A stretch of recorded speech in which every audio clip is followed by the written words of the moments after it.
Tudo bem. Se está com a mão levantada, Luana, alguma questão? Não, devo ter clicado sem querer, desculpa, professor. Tá perfeito. Não, tranquilo, tranquilo. Ó, clicou de novo, Luana. Acho que na hora de eu clicar no áudio. Perfeito, perfeito. Gente, então estamos aqui no terceiro encontro terminal do curso referente ao edital Inove EAD, projetos e produtos educacionais para inovação tecnológica e metodológica no ensino de ciências. Esse edital foi aprovado via recursos pela CAPES, número 15/2023. No âmbito desse edital, nós propomos, entre outras ações, um curso de 20 horas, um curso de curta duração, não na expectativa de familiarizar vocês com a AIP, mas na expectativa de apresentar a vocês, possivelmente, uma metodologia nova, uma metodologia diferente, que é a AIP, que visa a contribuir com a experimentação no ensino de ciências sob vários aspectos pedagógicos, epistemológicos, históricos, culturais, dentre outros. Certo? Então, bom tê-las aqui. Estamos na expectativa de mais pessoas para adentrar na sala. Certo? Maiara já em condições normais de temperatura e pressão, da aula de ontem da defesa de ontem para cá, tudo certo? Maiara defendeu o trabalho de conclusão de curso dela ontem, Luana. Legal. Sim, já estou começando a assistir a segunda vez já, hoje o vídeo. Certo, satisfeito com o resultado e também com o meu desempenho na apresentação também. Com o resultado, você não poderia não estar satisfeito, né? Maiara foi aprovada né? com nota 10. Né? Sim. Não há ainda a nota 11, né? Então a gente precisa se satisfazer com a nota 10.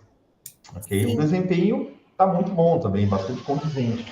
Mas na verdade não é só detalhes, perante a né? nota, né, professor? É em relação como eu me avalio também. Sabe, né? Exatamente. Que eu sou bem agitada. Mas esse é o ponto fundamental, né? Você faz um planejamento prévio a uma fala, a uma aula, a uma exposição, para você, digamos assim, organizar ideias, organizar pensamentos, né? Isso é fundamental. Você não deve entrar em uma sala de aula, conduzir uma atividade docente sem esse planejamento, mas o planejamento não é tudo. A questão do momento, ele é muito importante também, né? Então, tentar evitar, assim, de deixar de falar alguma coisa importante, mas também estar ali sensível a entender o que no momento, dentro de uma sala de aula, por exemplo, é mais rico, é mais pertinente. Então, você está diante de uma defesa de trabalho de conclusão de curso, a banca vai te perguntar alguma coisa, por exemplo, que vai te direcionar a tua fala, o teu argumento, ou você mesmo está lembrando, retomando alguma questão assim, que vai ali te redirecionar também. Mas é assim mesmo, mas foi muito bem, muito bem.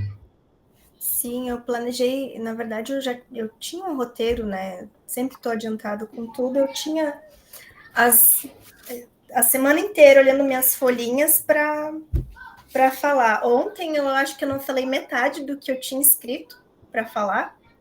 Esqueci bastante coisa também, assim, mas é que nem sala de aula, né? Tu chega preparado para fazer uma coisa e faz outra totalmente diferente. Isso, mas o importante é justamente isso, é chegar preparado. Esse é o ponto, tá? O chegar preparado te permite melhorar, te permite inovar. É um termo que eu não gosto de sala de aula, e muitas vezes a gente ouve, é adaptação. A gente adapta, melhor dizendo, desculpe, é improvisação. A gente improvisa. Não, isso não. A gente vai adaptar tendo em vista aquilo que está acontecendo em sala de aula. A gente não vai seguir um roteiro programado, pronto, se você percebe que o roteiro se mostrou como inadequado ou menos pertinente para aquele momento. Agora, o que não se pode fazer é improvisar. Aí esse é um termo assim que precisa ser abolido quando a gente entra numa sala de aula, a improvisação. Porque a improvisação, ela remete a um sujeito que não tem um planejamento, que não tem uma consistência teórico-argumentativa, didática, que não é o teu caso, obviamente, né? Gente, vamos então começar a nossa discussão aqui, tá? Vamos concentrar em dois momentos.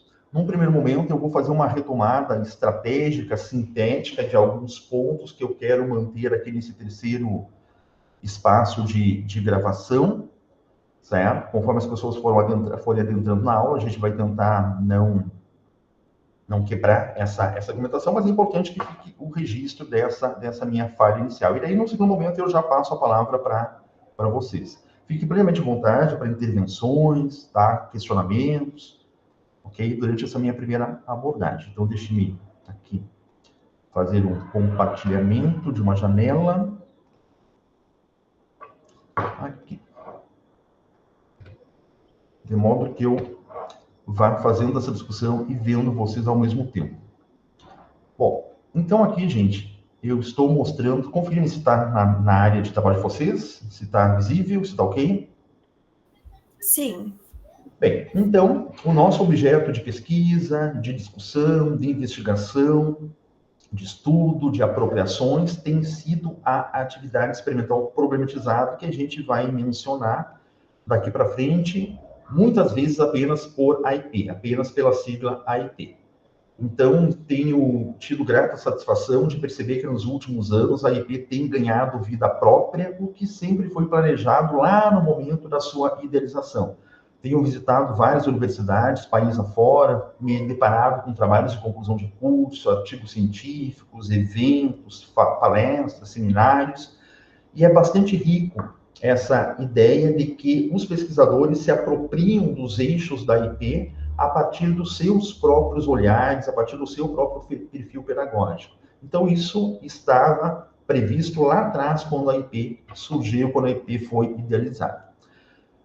Dito isto, o que é a IP? A IP é uma atividade, é apresentada como um processo de inovação teórico-metodológica. Primeiro, essa demarcação aqui de um processo, ou seja, um processo abriga vários momentos, vários espaços-tempo. Então, a IP não é um produto, a IP não é uma materialidade, a IP não é um determinado instrumento, mas a IP é concebida como um processo, que naturalmente vai abrigar desde o seu planejamento, a sua mediação e a sua avaliação, quando temos uma perspectiva voltada para o ensino e para aprendizagens das ciências via experimentação.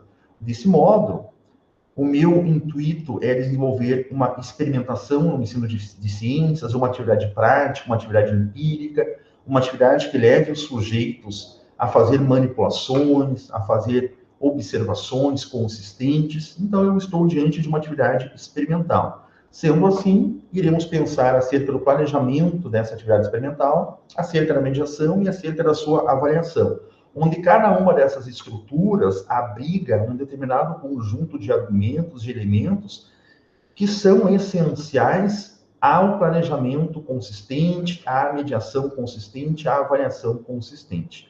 Ou seja, desde o planejamento, a IP foi pensada, estruturada, organizada, sob subsídios pedagógicos, epistemológicos, capaz de gerar significados, aprendizagens e, desse modo, qualificar o processo do ensino e, virtualmente, o processo da aprendizagem. Muito bem, outra questão aqui são os dois livros que originalmente apresentam a proposta, apresentam o processo de AIP, que são Atividade Experimental Problematizada, 60 experimentações com foco no ensino de Química, na educação básica da universidade. Nesse primeiro livro, escrito por mim e pelo professor Paulo Andrei Nogara, do Instituto Federal de Bagé, aqui do Rio Grande do Sul, nós exemplificamos a IP via experimentações na química, que é a nossa área de formação. Então, esse livro apresenta experimentações, foi publicado pela primeira vez em 2018 e republicado numa segunda edição agora, recentemente, em 2024. Então, o meu objeto de estudo, meu objeto de discussões é a química, então esse é um bom livro para nortear alguns experimentos já conhecidos, outros experimentos menos conhecidos e alguns experimentos originais já no formato da AIP. E um segundo livro, publicado logo na sequência, por mim e pelo professor Paulo Rogério Garcês de Moura, da Federal do Espírito Santo, ele traz o compromisso de estruturar a IP a partir da sua proposta teórica, a partir da sua teorização. Ou seja, explica-se nesse segundo livro, nessa segunda obra, a razão pela qual nós estruturamos o eixo teórico da IP de uma forma e o eixo metodológico da IP de outra forma. Quais são os subsídios pedagógicos, epistemológicos, qual é a razão pela qual nós estruturamos um problema como originário do processo da experimentação. E esse livro, obviamente, ele não está restrito ao ensino da química. Ele está amplo na perspectiva de abrigar ensino de ciências, ciências da natureza, ciências naturais, química, física, biologia e outras áreas de conhecimento, tendo em vista a percepção do professor, a criatividade do professor, o interesse do professor de desenvolver uma condução prática, uma condução experimental que leve os sujeitos a participar dessa condução, desde o momento de tomada de decisões até o momento das ações concretas. Vamos à frente. Aqui nesse quadro 1, eu estou trazendo um breve histórico de publicações da IP. Ou seja, eu já adianto para vocês que o quadro 1 está desatualizado. Ou seja, em 2024 nós já temos outras publicações. Só trazendo a legenda do quadro, nós temos aqui artigos científicos em amarelo, trabalhos de conclusão de curso em vermelho, dissertações ou teses em azul, capítulos de livro em verde. Então, de 2015 em diante, ou seja, até o presente ano, nós temos várias publicações, vários trabalhos de conclusão de curso. Inclusive, exemplifiquei no começo da nossa discussão de hoje que a própria Maiara defendeu o seu trabalho de conclusão de curso ontem, assim como mais 2 colegas da turma dela também utilizaram a IP como objeto de investigação, que não estão aqui ainda. Então, o fato é que nós temos várias abordagens, várias publicações, várias apropriações, aproximações da IP, que certamente vão suprir alguns interesses individuais de pesquisa, com relação às questões tecnológicas, com relação às questões do ensino fundamental, ou às questões temáticas, como, por exemplo, que eu estou visualizando aqui, a temática chocolate.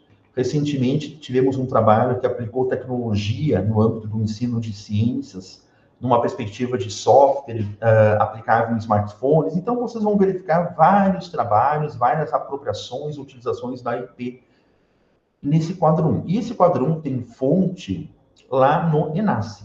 Ou seja, basta vocês colocarem como palavra-chave ENASE em qualquer site de busca, vocês vão ser direcionados para o primeiro link que abriga todas as informações voltadas à IP em um site próprio da Unipampa. Então, aqui sim, nós temos o compromisso de manter o site o mais atualizado possível. Ou seja, vocês verificarão que as informações estão bastante didáticas nessa apresentação do site ENASE. E aí eu os convido, ou as convido, para identificar o que me interessa, identificar um determinado artigo para fazer uma leitura, um determinado trabalho de conclusão de curso para fazer uma apropriação, e qualquer dúvida, nós temos contato no próprio site, nós temos contato via o meu e-mail, e nós temos certamente ali os autores do próprio artigo como boas referências também para se estabelecer contatos com eles. Bem, dito isso, nós temos esse recorte aqui de algumas publicações, já trouxe como fonte dessas informações e de muitas outras o site ENASE, e aqui, demarcado também, nós temos os 2 fundamentos principais que estruturam a IP na sua processualidade, ou seja, do seu planejamento, a sua mediação, a sua avaliação. São fundamentos da epistemologia de Thomas Kuhn. Então, na perspectiva de desenvolver um conhecimento científico que leve o sujeito a pensar, que leve o sujeito a operacionalizar aquilo que é discutido em sala de aula, a perspectiva de uma ciência contemporânea, que faça sentido, que dialogue com o seu dia a dia, nós encontramos na epistemologia de Thomas Kuhn uma boa base teórica para fundamentar que imagem científica eu pretendo desenvolver quando eu abordo conhecimento científico em sala de aula. Então, eu os convido também, caso vocês não conheçam, a ler Thomas Kuhn, e vocês identificarão muitos elementos de uma ciência que faça sentido. Uma ciência que não restrinja-se apenas a objetos de conhecimento de ciências. Eu costumo pensar que, muitas vezes, em sala de aula, nós nos deparamos com modelos de ensino que não ensinam ciência, mas ensinam conteúdos de ciência, conteúdos de química, conteúdos de física, conteúdos de biologia. Entretanto, será que ao ensinar conteúdos de uma determinada área de conhecimento, eu estou ensinando aquela área de conhecimento nos seus pressupostos mais básicos, como o entendimento, como o que se produz em ciências, e principalmente quais são as contribuições da ciência no dia a dia dos sujeitos, muitas vezes o aluno não tem esse discernimento, essa maturação cognitiva necessária para que, de um conteúdo de ciências, crie-se uma amplitude capaz de levar essa ciência a fazer sentido. Então, às vezes, explicitamente, o professor precisa entender que, além de um professor de conteúdos de química, ele é um professor de ciência, e a gente precisa cada vez mais de uma sociedade onde o conhecimento científico faça sentido e faça parte das suas decisões. E nós temos também a teoria da aprendizagem educativa nas nossas preocupações de desenvolver um ensino com um foco central com relação à aprendizagem. Ou seja, do meu ensino, eu preciso encontrar elementos para favorecer aprendizagens e, eventualmente, até aplicações dessa aprendizagem. O ponto é que o ensino não pode, não deve ser visto como uma ação terminal. O ensino não é a ação terminal da praxis docente, do processo didático-pedagógico. O ponto terminal, minimamente, se eu considerar minimamente, é a aprendizagem. Mas ainda podemos pensar em questões de aplicação dessa aprendizagem. Nesse sentido, nós vamos buscar na teoria da aprendizagem educativa algumas diretrizes, alguns pressupostos que corroborem para que o ensino resulte em aprendizagem, para que nós, a partir de um processo instrucional, levemos o sujeito a desenvolver leituras de mundo ao seu próprio meio. Então, diante disso, nós estruturamos, a partir de diretrizes da teoria da aprendizagem educativa, a estrutura organizacional da AIP. Então, essa, digamos, é a fonte pela qual nós bebemos lá atrás, quando nós estruturamos a AIP a partir de uma ideia. Quando a AIP deixou de ser uma ideia e ganhou a sua materialidade em uma estrutura organizacional, que abrange desde o eixo do planejamento, da mediação e da avaliação, conforme eu vim dizendo para vocês. Avançando um pouquinho aqui, nós temos uma breve, sutil, mas importante comparação entre a AIP e aquilo que a literatura chama de experimentação problematizadora. Experimentação problematizadora é uma coisa, atividade experimental problematizada é outra. Ou seja, o termo problematizador é um, o termo problematizado é outro. E a AIP está aqui. Ou seja, observe que na AIP nós temos, no início do processo, um problema. Então, essa é a característica central de demarcação da AIP com relação a qualquer outra proposta que articule resolução de problemas com experimentação. No âmbito da AIP, nós temos um problema que origina a experimentação, que origina o processo didático. Então, eu costumo dizer que, por mais que eu conheça um experimento, que eu já tenha usado de um experimento muitas vezes, e eu tenho um interesse de desenvolver esse experimento via AIP, a primeira coisa que eu deveria pensar é em um problema que dê sentido para esse experimento.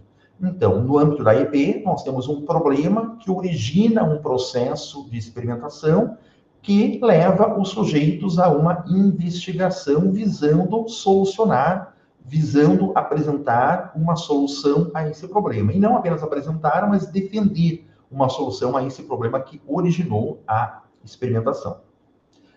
Avançando um pouquinho mais, aqui, vamos encontrar a estrutura teórico-metodológica da AIP, que foi foco do nosso último encontro, da nossa última aula, que são as dimensões teórica e metodológica da AIP, ou seja, o seu domínio de planejamento, composto pela proposição do problema, objetivo experimental e diretrizes metodológicas, e o seu domínio metodológico, composto pela discussão inicial, organização e desenvolvimento, retorno ao grupo de trabalho, socialização e sistematização. Então, vamos pensar em garantir esses articuladores, vamos pensar em garantir essas fases, por mais que eu dê ênfase a umas em relação a outras, mas é essa garantia que nos levará ao conforto de caracterizar, de definir, de conceituar a proposta como uma atividade experimental problematizada.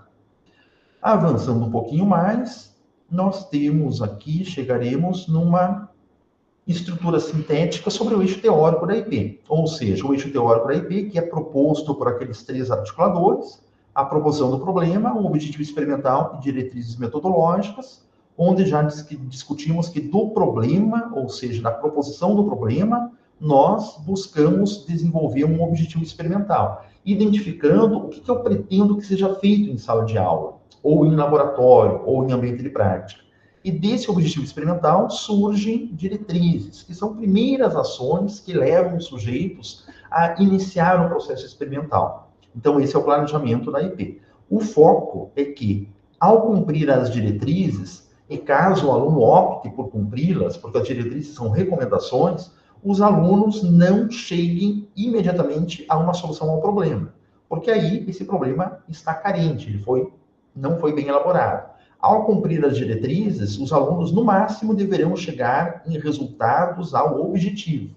Mas para que do objetivo chegue-se a uma solução ao problema, é necessário 2 coisas. A primeira delas é entendimento do que foi feito.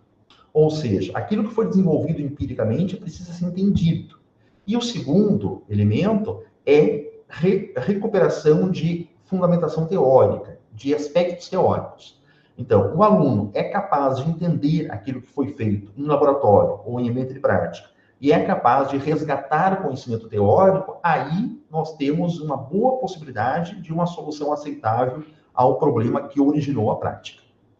E avançando um pouquinho mais, nós teremos a estrutura metodológica, ou seja, os 5 momentos de mediação da EP, que inicia pela discussão prévia, passa pela organização e desenvolvimento, retorno ao grupo de trabalho, socialização e sistematização, onde alguns momentos, especificamente o 3 e o 5, são momentos específicos do aluno, onde o aluno desenvolve argumentos consigo mesmo, por exemplo, na sistematização, caso assim o professor julgue importante, ou junto com seus colegas no retorno ao grupo de trabalho, mas é um momento de mobilização cognitiva para que ele desenvolva um significado sobre aquilo que foi feito em laboratório, aquilo que foi desenvolvido no ambiente de prática. Eu costumo dizer que o significado não está nas coisas, o significado está nas pessoas. O significado não está nos livros, o significado não está nos gráficos, o significado não está na observação, mas o significado, ele é cognitivo, o significado está nas pessoas. Então, se eu não crio um espaço-tempo para que o aluno reflita, dialogue, sistematize, construa argumentos com seus colegas, normalmente esse significado não será desenvolvido, não será construído.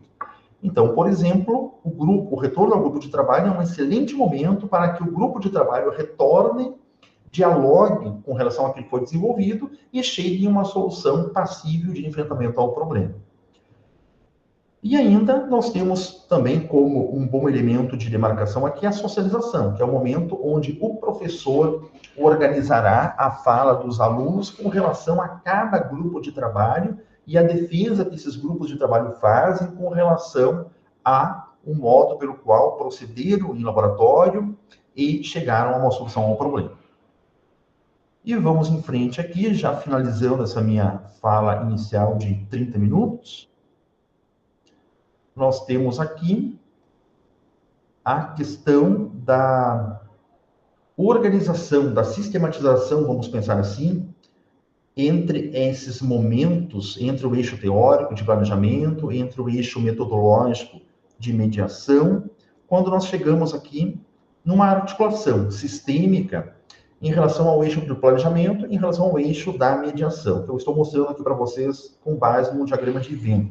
Ou seja, se eu identificar a IP como estrutura central, processual, conforme a gente já vem discutindo, um processo voltado ao ensino, à aprendizagem das ciências via experimentação, nas suas perspectivas de planejamento, de mediação e mais tarde de avaliação. A avaliação é um eixo que vai chegar mais à frente. Nós temos aqui, então, essa estrutura, que inicia por um eixo teórico, quando nós planejamos a EP. Esse eixo teórico está fundado, está fundamentado, está estruturado a partir da epistemologia de Thomas Kuhn. Entre outros argumentos propostos pela epistemologia de Thomas Kuhn, nós temos aqui adaptação, teoria e experimento, nós temos aqui guia de planejamento experimental, nós temos aqui conhecimento científico não determinista, ou seja, alguns argumentos centrais da epistemologia kuhniana, da epistemologia de Thomas Kuhn, que nós queremos, que nós buscamos, que nós intencionamos resgatar para que trabalhemos com uma ciência que faça sentido, uma ciência que dialogue com o sujeito, com o dia a dia, uma ciência não presa a um determinismo, não presa a uma verdade, não presa a um absolutismo, mas uma ciência que leve o sujeito a pensar, criticar, construir e, principalmente, utilizar dos seus fundamentos, dos seus pressupostos nas suas tomadas de decisões. E isso só é possível quando essa ciência é vista no dia a dia dos sujeitos. Essa é a razão pela qual, de maneira bastante sintética, a EP está planejada via um planejamento teórico, via uma busca por solução, via uma rota procedimental, ou seja, os eixos centrais da EP do seu planejamento, proposição de problema, objetivo experimental e diretrizes estão fortemente vinculados a esse flanco direito aqui do diagrama de Venn. E quando pensamos sobre o eixo metodológico, nós vamos encontrar no âmbito da teoria da aprendizagem explicativa alguns elementos, algumas diretrizes que me levem a um processo de ensino que lance luz à perspectiva de um ensino não como uma ação terminal, mas a perspectiva de um ensino que leve os sujeitos a condições favoráveis à aprendizagem, ou seja, que leve os sujeitos a desenvolver, mobilizar, construir saberes psicológicos, fazer articulações entre logicidade e aspectos psicológicos, ou seja, construir um entendimento próprio e idiosincrático a partir daquilo que é tratado pelo professor em sala de aula. Para que isso aconteça, nós temos aqueles 5 momentos da EP que iniciam desde a discussão prévia, da discussão introdutória, e passam pelo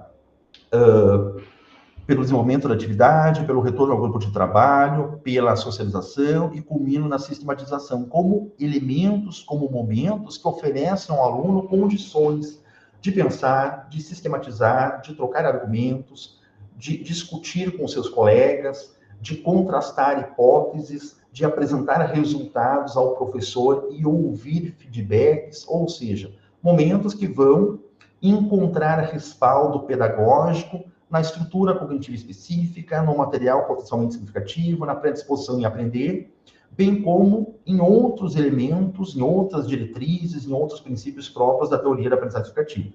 Então, aqui nós organizamos, nesse diagrama de Venn, os eixos centrais da AIP, do seu momento de planejamento à sua mediação. Bem, isso aqui que eu estou mostrando para vocês, tá? Esse arquivo aqui que eu estou mostrando para vocês já é um terceiro livro, tá? É o esboço de um terceiro livro que virá a atualizar esses 2 livros anteriores. Ou seja, esse ensaio que eu estou mostrando é um dos capítulos de uma terceira obra.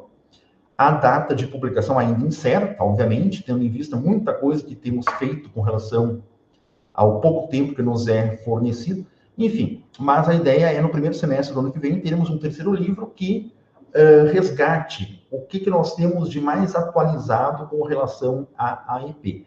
E entre os elementos mais atualizados, nós temos o capítulo da avaliação, que muito pouco eu explorei aqui nesse mini curso, até por conta da restrição de tempo que nós temos, de 20 horas, mas é também um capítulo que aparecerá nesse terceiro livro. O terceiro livro que, como eu já disse, atualizará a perspectiva da AEP 10 anos depois. 10 anos depois da sua ideia, nós já temos hoje muitos ensaios, muitas reflexões, muitas apropriações, muitas materialidades que nos levaram a atualizações necessárias, atualizações importantes que serão resgatadas no terceiro livro. Muito bem, gente. Então, dito isso, deixem-me aqui retomar e encerrar a apresentação. Tá? O pessoal que entrou na sala mais recentemente, a Daniane, Sabrina, boa noite para vocês. Eu convido vocês a ver a gravação. Tá? Nessas últimas 30 minutos, assim, eu recuperei alguns aspectos que eu acho bem pertinentes com relação ao IP. E a ideia é que daqui para frente vocês familiarizem-se com a proposta, tá? Familiarizem-se com a atividade experimental problematizada, até para que vocês a utilizem tendo em vista o perfil, tendo em vista os interesses, tendo em vista aquilo que mais as seduzirem com relação àquilo que a gente está desenvolvendo. Não vou mais chamar que estamos propondo, aquilo que a gente vem desenvolvendo ao longo desses últimos 10 anos, Brasil afora, ao longo de muitos processos, de muitos artigos, de muitos trabalhos de conclusão de curso, enfim. Nós temos hoje muito produto de aplicação da IP, e certamente no terceiro livro, o terceiro livro que atualizará a IP, terá um espaço importante para que nós venhamos a caracterizar quais são esses produtos e o que esses produtos estão trazendo de inovação com relação à proposta. Certo, minha gente? Alguma dúvida, alguma pergunta, alguma questão que vocês queiram me perguntar pontualmente, especificamente com relação ao que eu trouxe? Fiquem à vontade.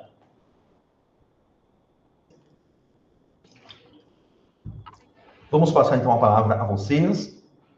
Maiara, podemos começar por você?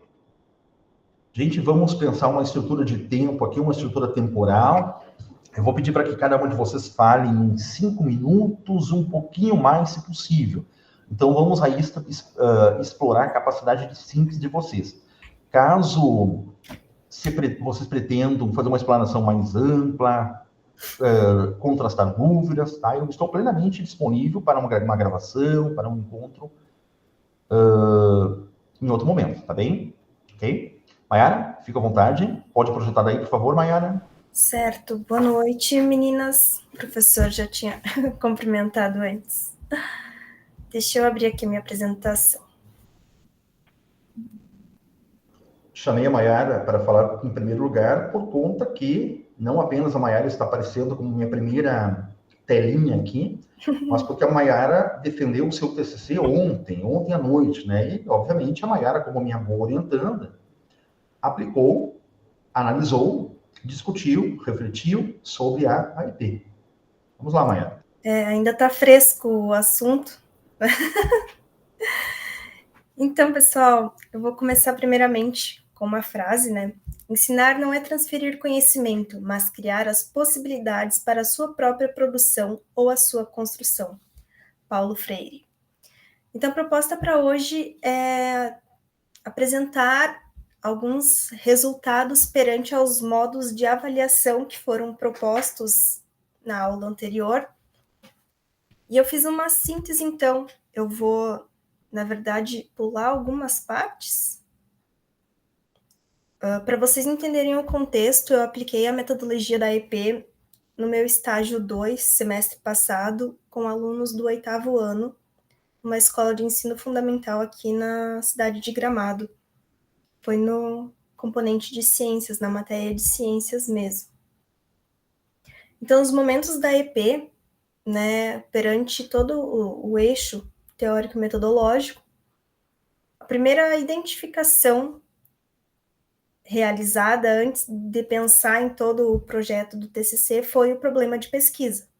Isso é uma troca constante de e-mails entre o professor e eu, porque ele me perguntava coisas que eu tinha que raciocinar, e eu, no começo, eu não tinha tanta familiaridade ali com esses termos, com essa metodologia, e eu ficava me perguntando, tá, mas o que eu preciso fazer? Aí, então, eu comecei a pensar mais, a procurar mais e ver o que ele me falava num problema experimental.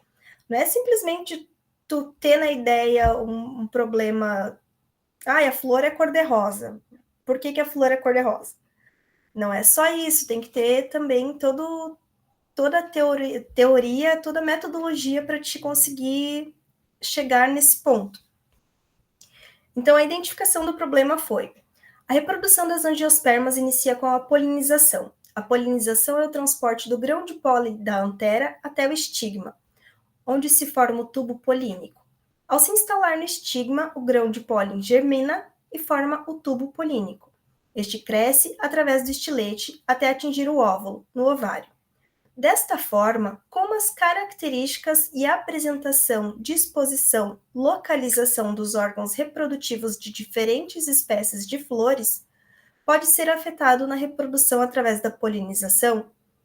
Então, isso foi a problematização, né? Foi o problema experimental que eu encontrei, vamos dizer, para me conseguir introduzir a EP, para que de fato ela fosse caracterizada como uma atividade experimental problematizada.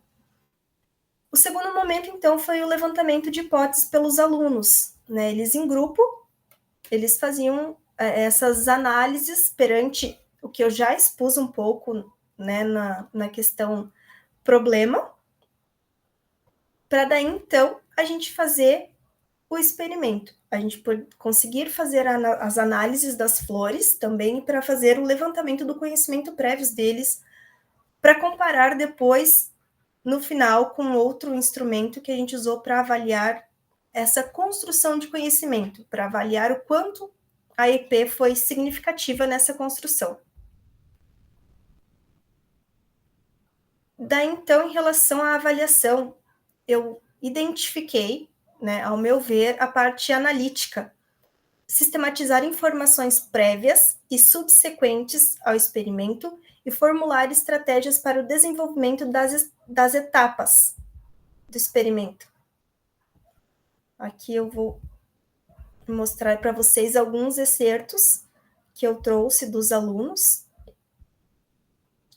Aqui, um aluno, primeiramente, disse que o que seria necessário para as flores reproduzirem seria a umidade da terra, sol e chuva. Depois, então, isso foi o instrumento 1, foi do conhecimento prévio.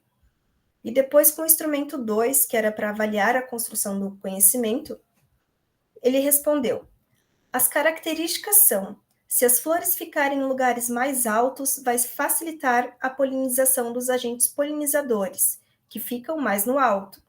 E se for em lugares mais baixos, vai facilitar para os agentes polinizadores que vivem mais no baixo. Quanto mais aberto a flor, também facilita a pegada no pólen para a reprodução, e também a cor.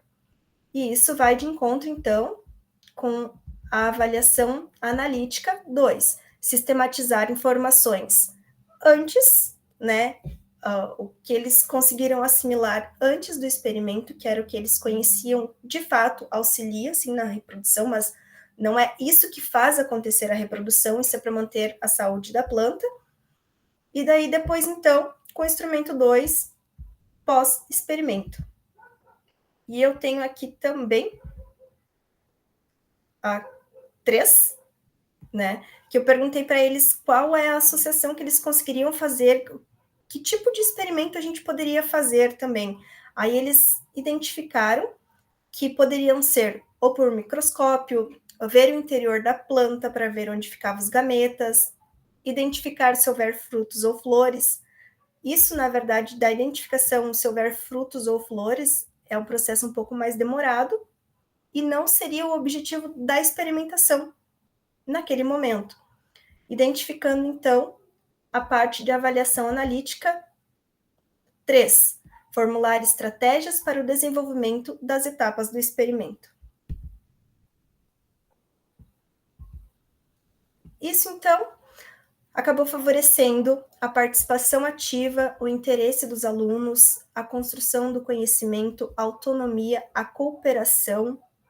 Eles tiveram uma vivência mais próxima à prática científica, o que automaticamente aumenta o interesse tanto pelo conteúdo quanto pela própria ciência, né? Então, a IP se mostra como essencial para tornar os conceitos mais acessíveis e tangíveis, permitindo que os alunos visualizem o processo de construção do conhecimento científico de forma ativa. A gente poderia integrar esses em vários outros conteúdos, né? Mas, aos poucos, vamos fazendo. Muito obrigada e trago também aqui as referências. Perfeito. Alguma pergunta, alguma questão para a Mayara? Interessante sua aproximação ao eixo da avaliação da EP, Mayara, muito interessante. E a Mayara apresentou no primeiro momento o problema, né? Aquele problema que dá sentido para a experimentação, que visa dar sentido, que visa construir significado a tudo aquilo que será desenvolvido em laboratório. Esse problema deve ser retomado constantemente, reiteradamente. Ou seja, deve ficar claro para o aluno a razão pela qual os procedimentos estão sendo adotados, os procedimentos estão sendo construídos. Passamos para você, Luana. Pode ser, professor. Eu só não sei fazer essas coisas, eu vou tentar compartilhar aqui, vamos ver se vai dar certo. Perfeito.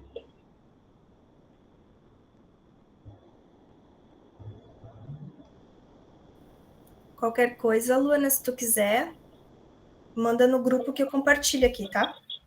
Tá, não tá aparecendo, né? Não, ainda, nenhuma aba. Agora sim, a tela do teu celular, sim. Ah, entendi. Tá, então é aqui. Isso. Tá. Tá aparecendo 3 páginas, digamos assim?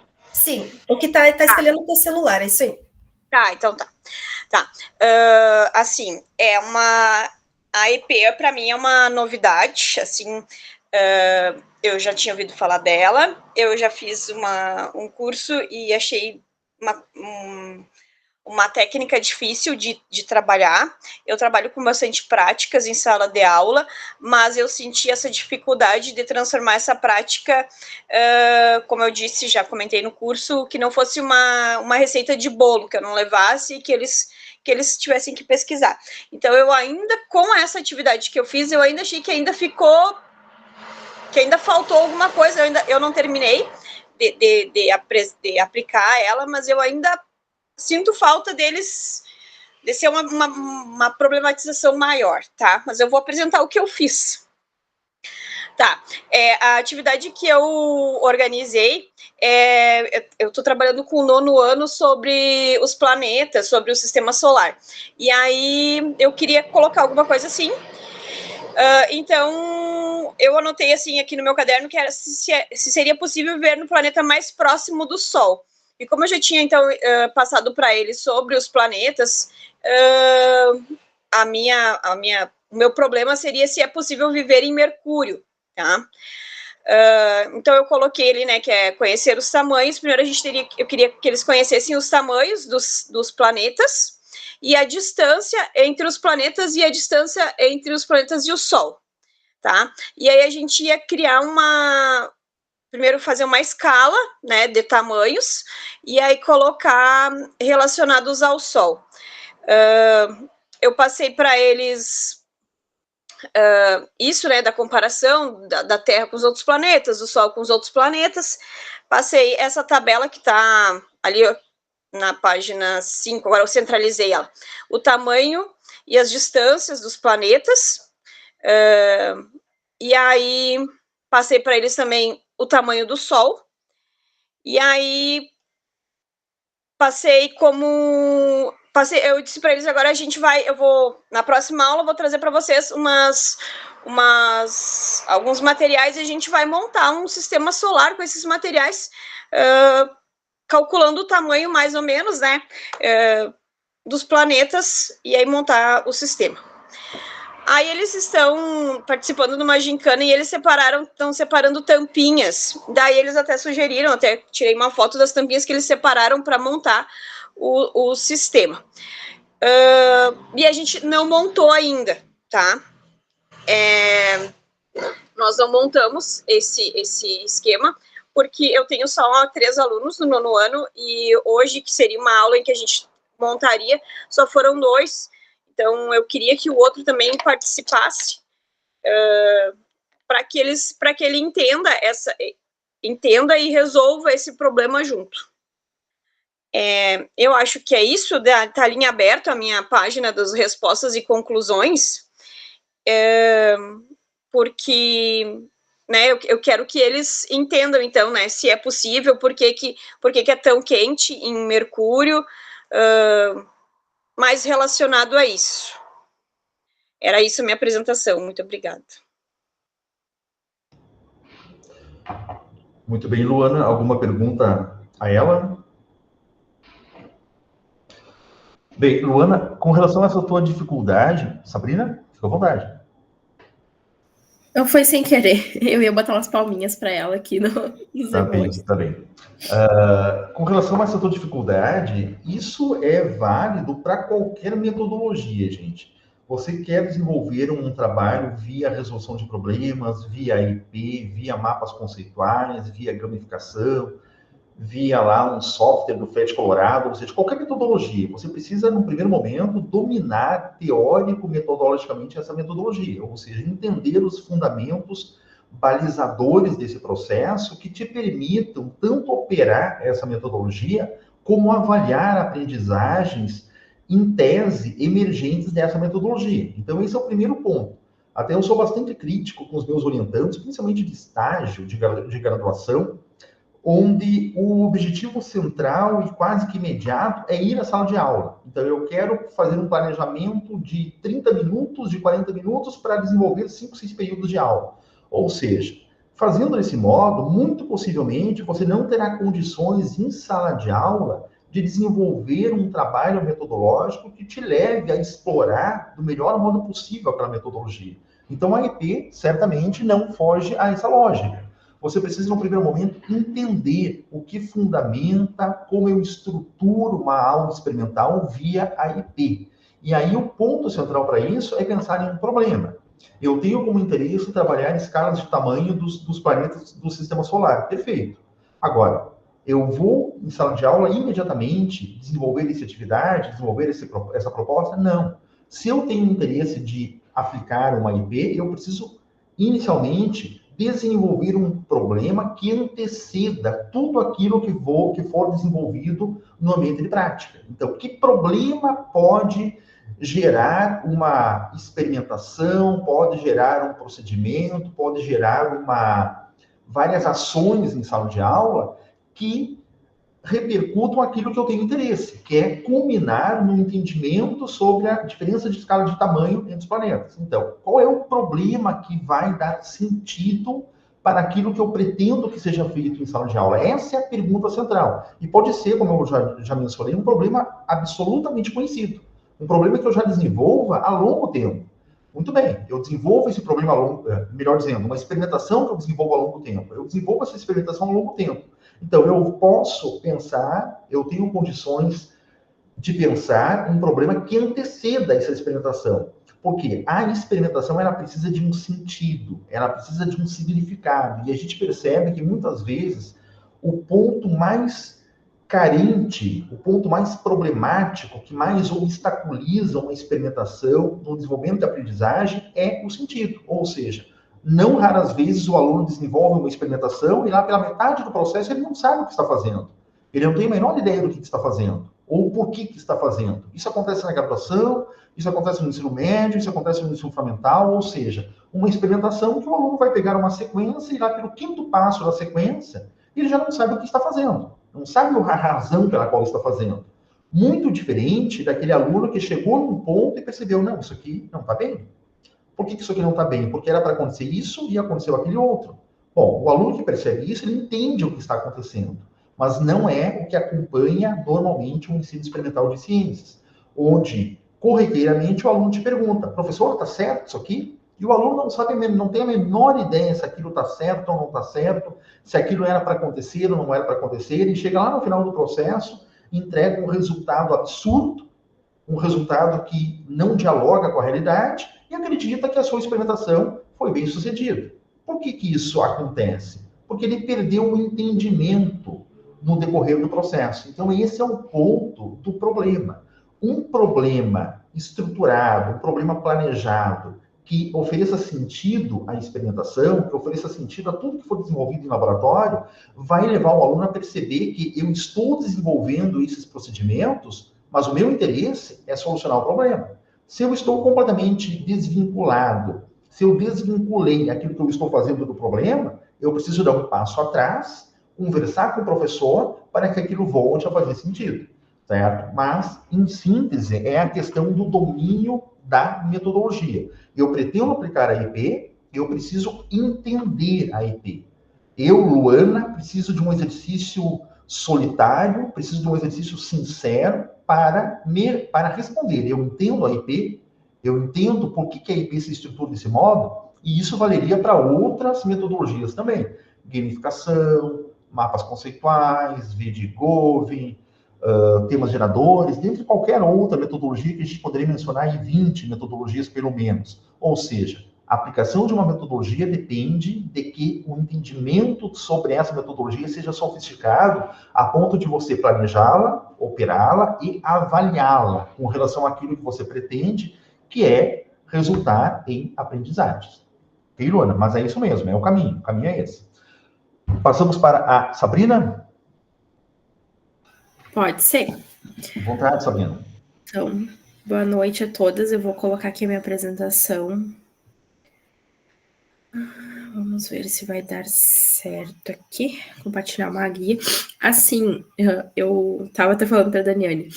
Eu esqueci, professor, que tinha um modelinho lá para fazer, e aí eu fiz em formato de apresentação, mas aí depois até eu ouço os comentários e aí faço uma adequação do trabalho. Aqui. Aí, carregou para vocês? Que eu vou projetar aqui a apresentação. Sim. Ah, bem, obrigada. Então, vamos... Não é apresentar. Assim, que exercício que eu fiz aqui, né? Eu desenvolvi um trabalho ano passado com uma turma de 8º ano do ensino fundamental. E aí eu pensei em como eu faria este mesmo trabalho, adaptando ele para a estrutura da AEP, né? Eu, na verdade, assim, ainda preciso me apropriar um pouco mais da teoria para conseguir, talvez, fazer uma adaptação melhor. Mas eu fiz aqui um exercício de repensar mesmo a prática que foi feita, com os resultados e em como eu poderia aliar essa prática com a EP, especialmente porque eu tenho uma curiosidade de ver como a EP funcionaria na matemática. E aqui foi um trabalho desenvolvido na disciplina de matemática, né? Eu sou prof de física também, mas ano passado eu estava trabalhando só com matemática no ensino fundamental. Este ano estou trabalhando com matemática e física no ensino médio. E eu até ia desenvolver um trabalho parecido esse ano, mas aí acabou tendo alguns percalços ali na escola, eu não consegui. Mas basicamente foi um trabalho em estatística, e eu pensei, então, reconstruir, né, os passos ali na EP com esse mesmo tema. Eu vou avançar aqui.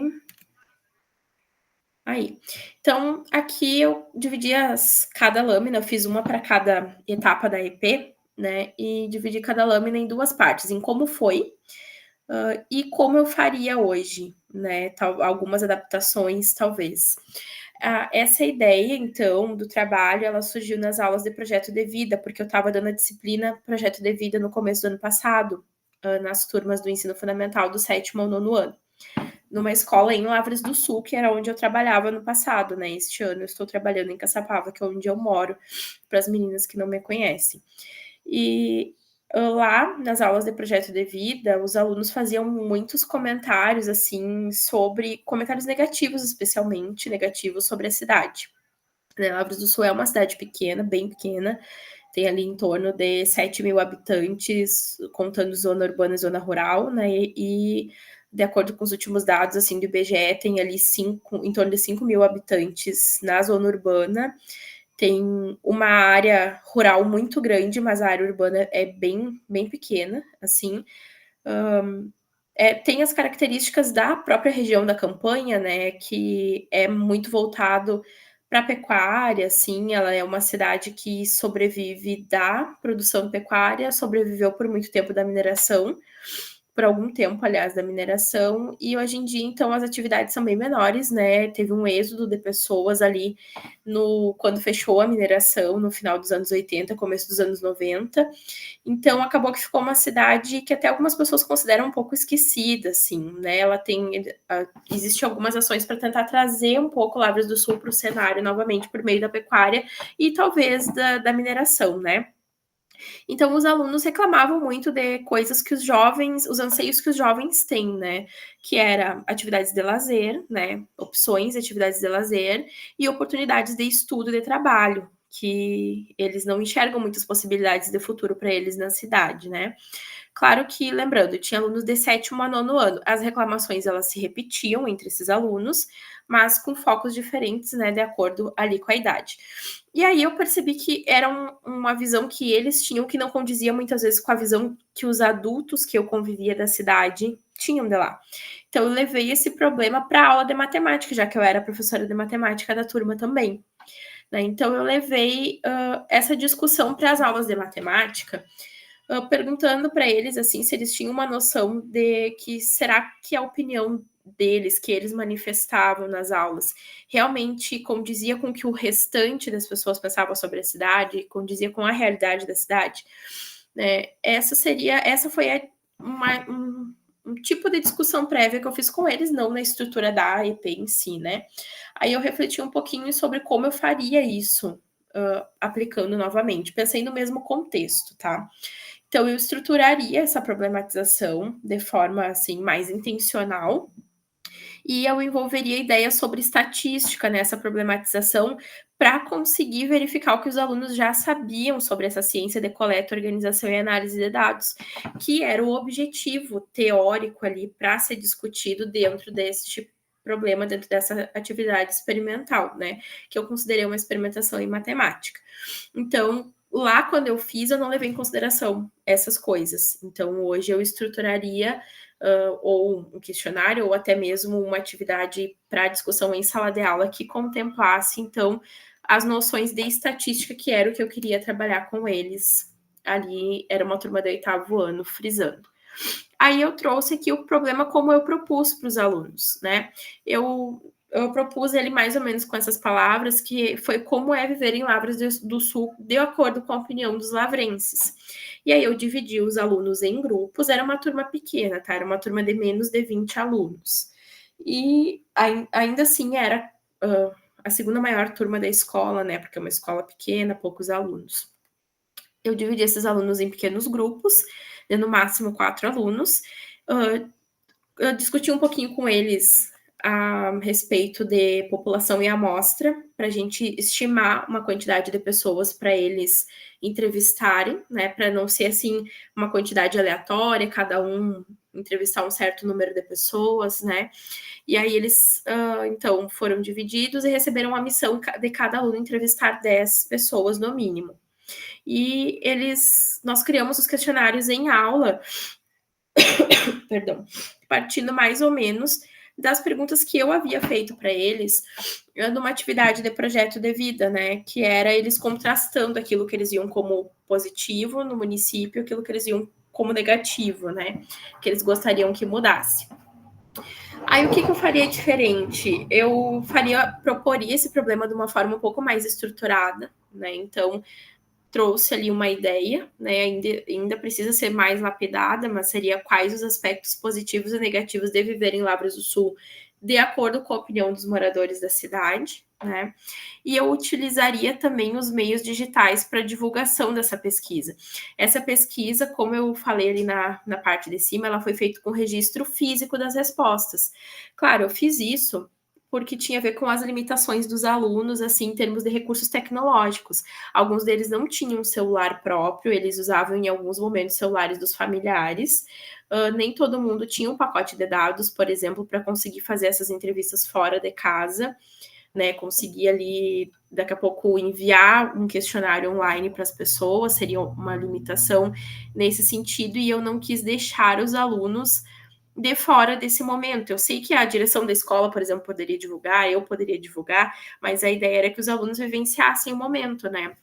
Mas eles, depois, lá no final, quando a gente fez uma discussão, eles falaram que eles poderiam ter usado meios digitais, então eles falaram enviar no WhatsApp, postar o link nos stories do Instagram, para o pessoal ver e responder os questionários, e a gente conseguir atingir mais pessoas, né?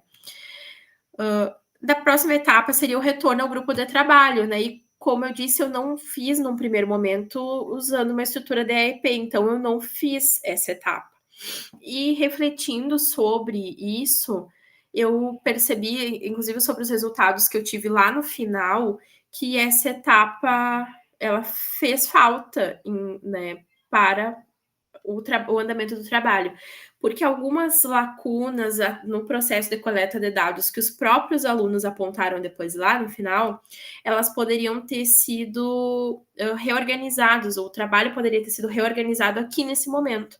Eu até coloquei ali como uma proposta de retorno ao grupo de trabalho, a organização prévia dos dados obtidos, que isso nós só fizemos no final, toda a sala junto, e uma análise preliminar por grupos. Cada grupo fazer uma análise preliminar dos dados que obteve e refletindo sobre a necessidade de coletar mais dados ou de adequação do público entrevistado, adequação da amostra, porque isso foi um detalhe que eles perceberam. Eu tinha adiantado um pouco para eles, assim, né? Não vão entrevistar só os familiares, porque vocês correm, ou os familiares e os amigos, né? Porque aí vocês correm o risco de ficar restritos a uma ou duas faixas etárias só, e aí vocês não vão conseguir ter uma ideia da população no geral, né? Ou a amostra que vocês vão coletar ali, os dados, não vai refletir a composição real da população. Então, eles, lá no final, conseguiram se dar conta disso. Alguns alunos me falaram, a gente teve esses resultados aí porque a gente entrevistou muito idoso, porque a gente entrevistou muito adolescente, né? Mas e eles poderiam ter percebido isso daqui antes e terem refeito ou ampliado a coleta de dados se eu tivesse feito essa etapa de retorno ao grupo de trabalho. Aqui. A penúltima etapa, então, que é a socialização, eu fiz com eles uma discussão geral, envolvendo toda a turma, né? Nós fizemos aqui o trabalho matemático de tabulação dos dados ali, né? De organização dos dados. Nós fizemos tabelas de distribuição de frequências e alguns gráficos. Como é uma turma de 8º ano e eles estavam aprendendo noções de estatística, e por mais que, claro, que o processo tecnológico ele facilita essa organização dos dados, eu entendo que nessa etapa eles precisam vivenciar essa organização dos dados manualmente, até para eles compreenderem algumas coisas, como, por exemplo, como se constrói um gráfico, questão de escala no gráfico, e outros elementos que eu trabalhei aqui com eles, né?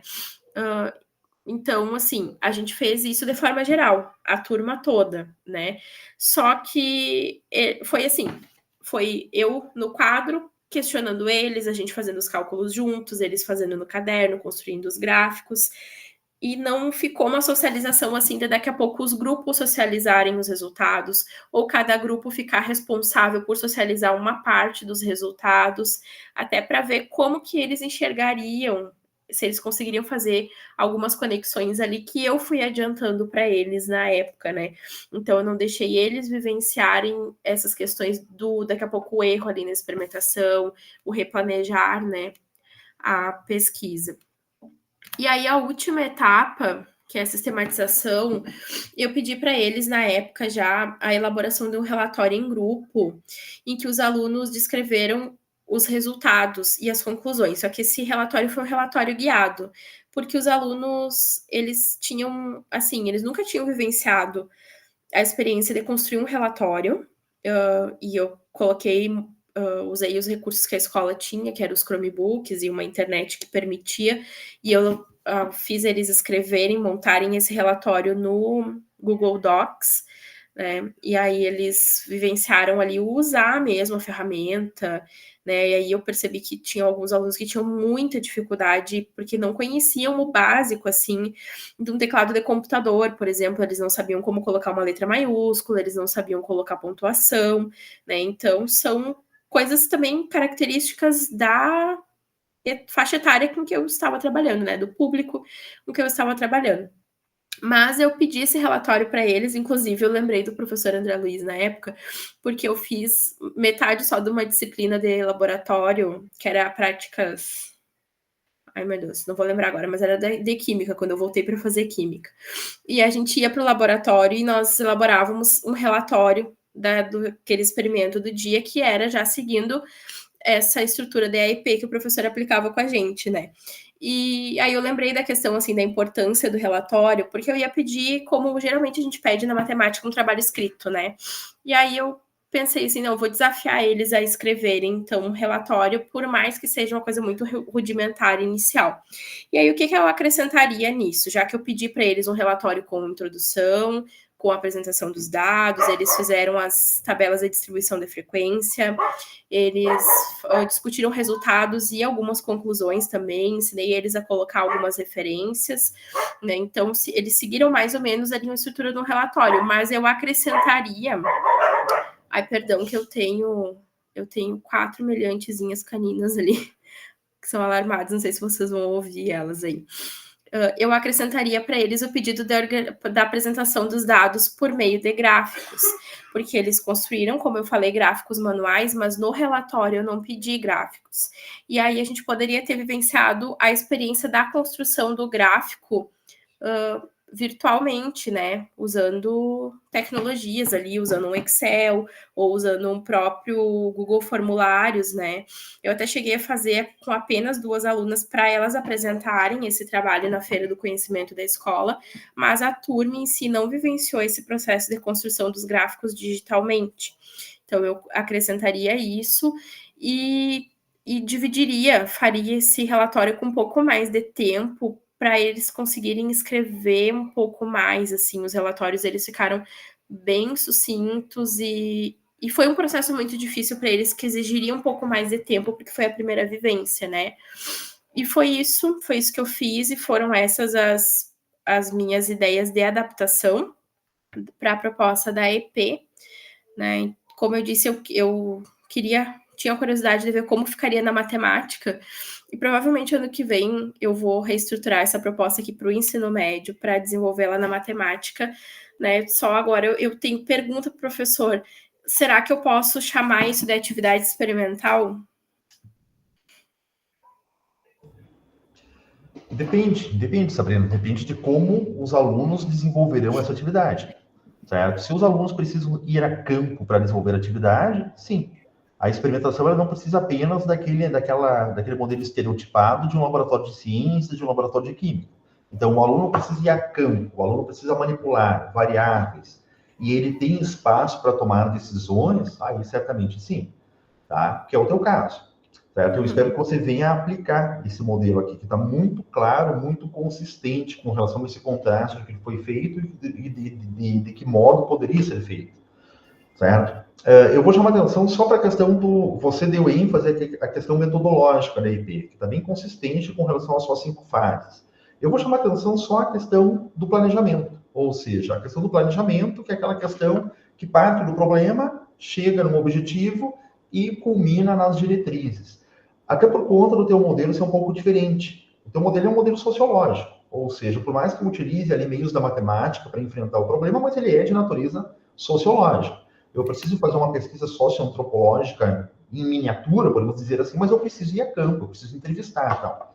Então, o problema, ele é aberto. Ou seja, no problema da EP, nós temos uma amplitude bastante considerável, onde eu tenho como problema qual é a percepção dos moradores de Lavras do Sul com relação à qualidade disso e daquilo. Então, o problema, ele é aberto.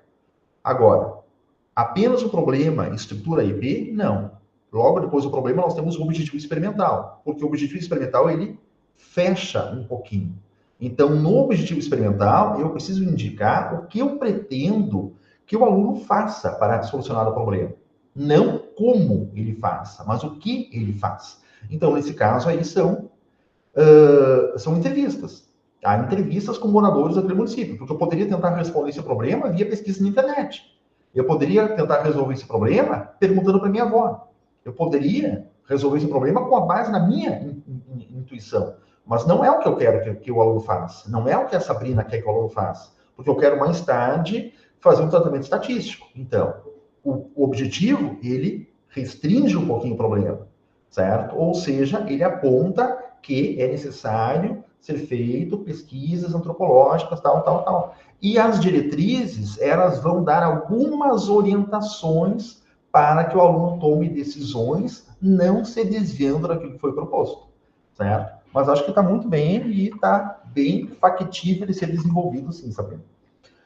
Perfeito. No caso, os objetivos experimentais ali seria, por exemplo, eu gostaria que os alunos conseguissem delinear uma amostra, né, condizente com as características da população, seguir os passos ali da pesquisa estatística, isso seria o objetivo experimental. Isso você vai distribuir tanto entre o objetivo experimental como com relação às diretrizes. O objetivo experimental é aquilo que o aluno deverá fazer. As diretrizes é aquilo que o aluno poderá fazer.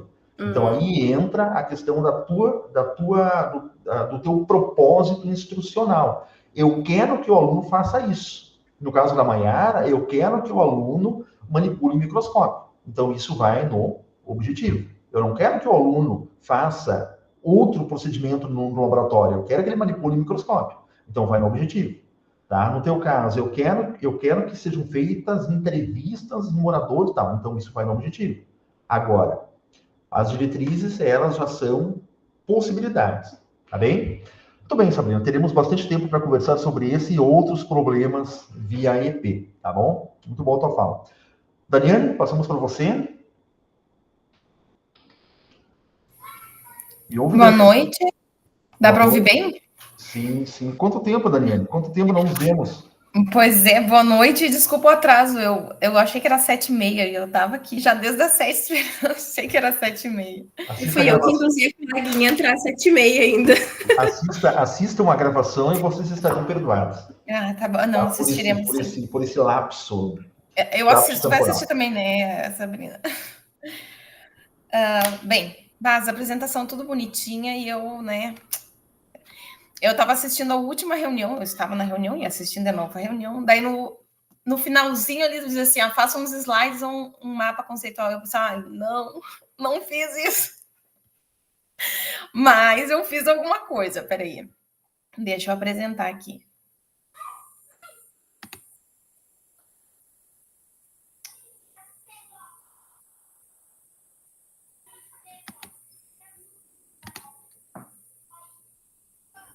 Tanto você como Sabrina, muito presas aos dispositivos. Não fiquem presas a eles, gente. Os dispositivos que eu encaminhei a vocês via o grupo ou via o Moodle, eles são dispositivos orientadores, certo? Vocês podem criar modos de sistematizar o processo de modo muito mais qualificado do que aqueles dispositivos. A função do dispositivo é apenas apresentar para vocês quais são as informações necessárias, vamos usar outro termo, suficientemente claras para que eu configure a minha proposta como OIP. Mas não é um modelo, até nem vamos chamar de modelo, porque modelo é uma diretriz fixa, determinista, impositiva. Não, nós temos um dispositivo que organiza as informações a partir daquilo que é necessário. Tá bem? Tudo bem, eu usei um modelo que o senhor colocou lá no grupo, porque eu não consegui acesso ao Moodle. E daí eu montei dentro daqueles eixos que o senhor colocou lá. Eu peguei assim. Tu disse que a gente poderia usar entre aqueles 3 eixos: planejamento, ou mediação, ou avaliação. Eu gostei muito da área da avaliação, iria para ela. Mas eu pensei assim, eu já tinha feito uma prática, fiz ainda com a tua estagiária, com a Mirella, ainda pensei, eu vou usar a mesma prática para fazer a avaliação. Mas olhando a avaliação, eu fiquei pensando, eu gosto de ser intencional no momento que eu já sei o que eu vou avaliar, eu já faço a prática com aquele olhar, já intencional do que eu quero lá na avaliação. Como eu não tinha esses recursos ainda, então eu pensei, vou planejar algo que eu vou fazer. Então, eu já estava penso muito e estou fazendo pouco, mas estou conseguindo, assim, o que eu vou fazer? Eu vou trabalhar com os alunos, eu estou finalizando a tabela periódica no primeiro ano, isso eu também não coloquei ali, com o primeiro ano do ensino médio, e eu estou finalizando a tabela periódica, estou encerrando esse assunto, sobre propriedades, os elementos, famílias, e logo depois, finalizando esse assunto, eu vou entrar em ligações químicas. Já entrei em ligações químicas, na verdade, deixei eles lendo um texto lá e respondendo umas perguntas, para já saber, assim, metais, o que eles têm em comum, e o que existe uma troca ali de elétrons ou compartilhamentos, uma introdução bem básica. E eu vim com a ideia de trabalhar com as ligações químicas, de fato, como que essas ligações químicas. Então, eu fiz uma fundamentação teórica, assim, bem básica, porque, teoricamente, eles já teriam acesso ao conteúdo, assim, a teoria mais aprofundada já em aula.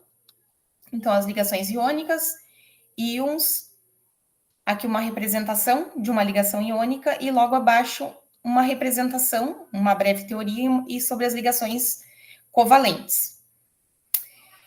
Então, eu organizei esse planejamento da seguinte forma: os materiais, e eu pensei em tudo que eu poderia ter acesso na escola ou em casa, e mercado fácil de conseguir. Água destilada, cloreto de sódio, hidróxido de sódio, etanol, sacarose, os Becker, um circuito simples com lâmpada e vidro de relógio. Eu tenho em casa também um condutivímetro, mas eu pensei assim, quem sabe uma outra hora eu utilize isso de uma outra forma, então pensei, vou usar a lâmpada, porque daí eles conseguem, né, visualizar a luminosidade da lâmpada. Então, qual seria o problema proposto? Quais características e propriedades físico-químicas podem diferenciar compostos formados por ligações iônicas de compostos formados por ligações covalentes? Esse seria o meu problema de pesquisa de origem teórica. Se eu não enferrujei nisso, é mais ou menos isso. Qualquer coisa me corrige depois. O objetivo seria investigar e identificar as diferenças entre compostos iônicos e covalentes a partir da condutividade elétrica. Então, quais seriam as diretrizes? A primeira parte, um teste de condutividade de sólidos, e sendo que o etanol não é sólido, né? Mas seriam os primeiros ali. Então, eu coloquei bem detalhado ali, colocar 5 gramas de cloreto de sódio, um vidro de relógio, a sacarose, o etanol, que não é sólido, já tem ali incoerências, e 5 gramas de hidróxido de sódio. Daí, utilizar o circuito e encostar ali com os eletrodos para ver se está transmitindo ou não, conduzindo ou não eletricidade. A segunda parte, deixa eu ver, eu botei primeira e aqui já está a terceira. Eu vou lendo, lembrando o que eu deixei. A segunda parte seria o preparo dessas soluções. Então, eu já aproveitaria, utilizaria os mesmos reagentes que eu utilizei na anterior e já faria uma solução com elas. 5 gramas de cloreto de sódio em água, sacarose em água também, e etanol em água. E 5 gramas de hidróxido de sódio também em água. Identificar cada solução, gosto de colocar isso para eles já saber como é que é a questão como lidar com as ferramentas dentro do laboratório para não se perder. Observar a solubilidade de cada um. Não é bem essa a minha intenção, mas eu gostaria que eles já observassem isso para discussões posteriores. E na terceira parte seria o teste da condutividade dessas soluções. Então, pegar esse circuito e colocar em cada solução e anotar as observações. Daí, como questão, o que eu coloquei? Construir uma tabela com os dados, o que utilizou, se conduziu ou não eletricidade e quais seriam as primeiras hipóteses que eles teriam, se seria iônica ou covalente, essas ligações. 2, qual a diferença de condutividade dos reagentes no estado sólido, que seria a segunda parte ali. Se houve incongruência, por exemplo, entre conduzir eletricidade, se ele conduziu eletricidade no estado sólido e conduziu no líquido. Eu quero que eles façam essa comparação. E qual a diferença de condutividade entre as soluções? Quais que conduziram e quais que não conduziram? Por qual razão alguns reagentes conduziram eletricidade em meio aquoso e não conduziram em estado sólido? Também levantar esses questionamentos, de acordo com os dados que eles coletaram durante a atividade experimental. Classifique os reagentes quanto às ligações químicas entre átomos, justificando-os. Então, aqui eu quero mais que eles organizem as informações sobre quais que conduziram e quais não conduziram, e por que não, para eles chegar numa conclusão de que tipo de ligações temos entre os átomos. E que outras propriedades físicas e químicas poderiam ser demonstradas para diferenciar compostos iônicos de compostos covalentes. Aqui eu já quis deixar mais aberto, por questão de eles pesquisarem e irem atrás dessas informações. Deixa eu ver o que mais que eu botei aqui. Tá, só as referências. Então, seria essa parte do planejamento. Então, eu não tenho ainda a parte da mediação, mas já tenho uma ideia de como que eu vou avaliar isso. É isso, a apresentação. Curtinha. Tá ok? Tá ok, Daniela? Dariane foi minha aluna aqui em várias componentes, né, no curso aqui, né, Daniele, e foi me orientando, né, claro, foi me orientando. Que ano foi isso? 2017 foi quando eu terminei. Já faz 7 anos já. Ah, passou ligeiro, passou ligeiro. Faz. Bem, muito bem, Daniele, muito bem. Espero que você aplique, tá? Consubstancie essa proposta, chegue em resultados e aplique lá com relação ao eixo da avaliação. Que bom que você foi seduzida por ele. É um eixo bastante importante. E destaco a questão do problema, né, com relação aos seus aspectos conceituais, seus aspectos teóricos. Muitas vezes a gente percebe metodologias que aplicam, utilizam o problema, principalmente lá na aprendizagem baseada em resolução de problemas e algo assemelhado, onde você tem extrema dificuldade para que, a partir do problema, você identifique quais são os objetos de conhecimento que você pretende ensinar e que você deseja que o aluno aprenda. A EP, ela vai deixar muito claro qual é ou quais são os objetos de conhecimento.